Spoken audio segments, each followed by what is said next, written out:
হঠাৎ একটা ভূমিকম্প আসছে। এই ভূমিকম্প পৃথিবীকে ভেঙে চুরমার করে দেবে।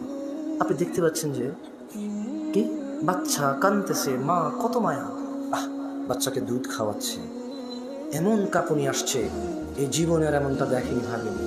দুগ্ধপায়ী বাচ্চাটাকে এভাবে ফেলে ভুলে যাবে, ভয় এতটা পাবে।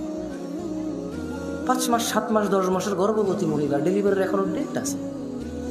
কিয়ামতের প্রকম্পন দেখে বাচ্চাটা দুনিয়াতে চলে আসবে, গর্ভবতী তার গর্ভপাত করে ফেলবে।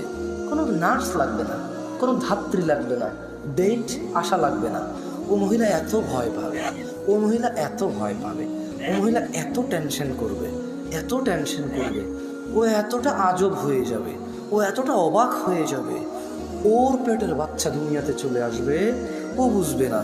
আল্লাহ তাআলা বলছে যে, কি বলছে, ও তারান্নাসা সুকারা, যখন কিয়ামতের প্রকম্পন দেখবে মানুষ, আপনি মানুষকে দেখবেন মাতাল, মানুষকে দেখবেন কি মাতাল। ওয়ামা হুম বিসুকারা, এরা কেউই নেশা করে নাই, এরা কেউ মদ খায় নাই, গাঁজা খায় নাই, হেরোইন খায় নাই, টিকটিকির লেজ খায় নাই, পেনসিডিল খায় নাই, ইয়াবা খায় নাই। এরা প্রত্যেকটা মানুষ নেশা থেকে মুক্ত।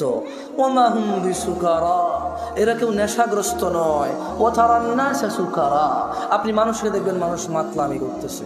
ওমা হুম বিসুকারা, এরা কেউ নেশাগ্রস্ত নয়। ওয়ালাকিন, আল্লাহ বলছে কিন্তু আযাব আল্লাহি শাদীদ, আল্লাহর আযাব এত কঠোর যে দুনিয়াতে একটা কাঁপুনি আসবে, ওই কাঁপুনিতে মহিলা তার গর্ভপাত করবে, গর্ভবতীরা তাদের গর্ভপাত করবে, মানুষ মাতাল হয়ে যাবে, মাতলামো করবে নেশা করা ছাড়াই, এবং দুগ্ধপায়ী বাচ্চাকে দুগ্ধপায়ী মা ভুলে যাবে।